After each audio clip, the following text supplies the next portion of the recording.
The week started with the ultimate tribute. I'd like to publicly thank Albo for not giving me COVID. As grim reality dawned. 2 weeks to go. There's 2 weeks to go. The election's in 2 weeks. Albanese did his best to remind voters who he was. Hands up those who lead a political party that's had its campaign launch. And then he let his campaign go right to the dogs. There's the dog, Pooch. You always got to meet the dog. Luckily, no one was injured by this camo's power stance. Power stance.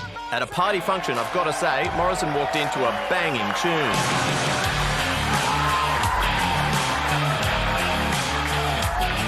It got everyone so worked up that by the evening's debate, both leaders were far too jacked. That's right. Well, I'll tell you what we did. Why did you I'll cut tell the you fee what. spending? You just asked the question, Yeah, so no. do I get to answer it? Why was it such a debacle, PM? Well, I think the way the debate was set up made it often very difficult to hear. Government. I think we're Yes, I totally agree. I think we're getting more questions between the two of you than our panel. It meant when pre-polling opened on Monday, Australians felt like this. Hungover and I could throw up at any minute. 'Twas Aussie Democracy Manifest. I really want to just get in here and get out. Soldiering on, Albanese chimed in from his old high school.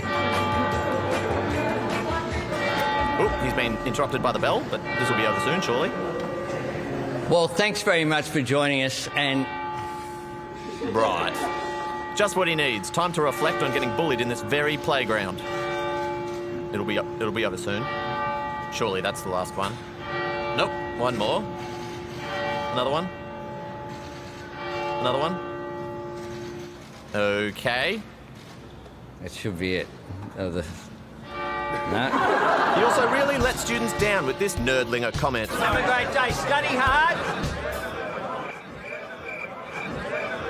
It's really important. Tuesday saw New South Wales Premier Dom Perrottet drop the grossest pre-presser hype-up phrase ever. Hey, well, let's go pump it out. And the PM got a plethora of facts wrong about gender transitioning. Pretty much. At a jobs fair, Morrison was swamped by selfie seekers. Good on you. There we go. Good on you. Hang on. There we go. Great to see so many people at the job fair. Good on you. I reckon all the attention went straight to his head. Would have gone to mine. Pretty much. Well, Albanese spent the day talking about muffin in particular. Still a couple of muffins there. I farmed off the muffin. Now, you're not eating your muffin. What happens with taste as well with muffins? On Wednesday, sparks flew. As Morrison attacked his opponent for wanting to lift the minimum wage. Mr Albanese showed that he is a complete loose unit. Well, this Prime Minister is loose with the truth. This guy cuts people loose. Why do people not like Scott Morrison? You don't have to like your dentist. And what was the deal with Barnaby's speech? What was all that sniffing? Excuse me. Did you see that? He was definitely sniffing. Don't love it. You got a bleeding nose at a press club. Anyway. Later that night, Channel 7 went way too far with their questions for the final debate. Can we be friendly tonight? Well, I hope we can do that, Mark. On Thursday, Morrison had an epiphany of what would happen if Albanese won the election. He would be the Prime Minister. It begged this question. Are you tired? You seem tired. In Queensland, Albanese had his epiphany that life is a lie and nothing is real.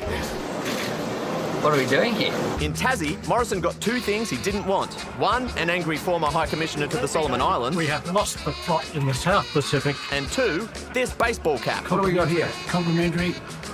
That's terrific. That's terrific. Well, did you want to...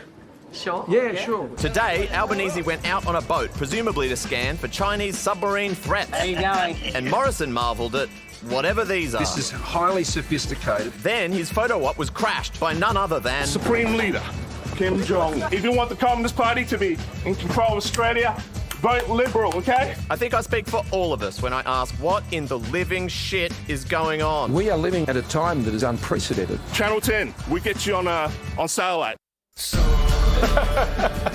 Nice job, Tom. Look, it just seems to me that this mea culpa, right? They would have been getting that kind of feedback from day one, and it's taken this long to get around to addressing it. But it feels to me like a Hail Mary in American football, where you get the ball and you throw it as far as you can down the field in this sort of vain hope that you'll score a touchdown, and you only do it when you're desperate and you do it late in a match. And this just feels like the political version of a Hail Mary. You and I have been talking about this pretty much all day. We've all been talking about it all. I've spent the week in Baths, which is, one of these ultra-marginal seats the Coalition holds. At this point, I know the polls all sort of say one thing.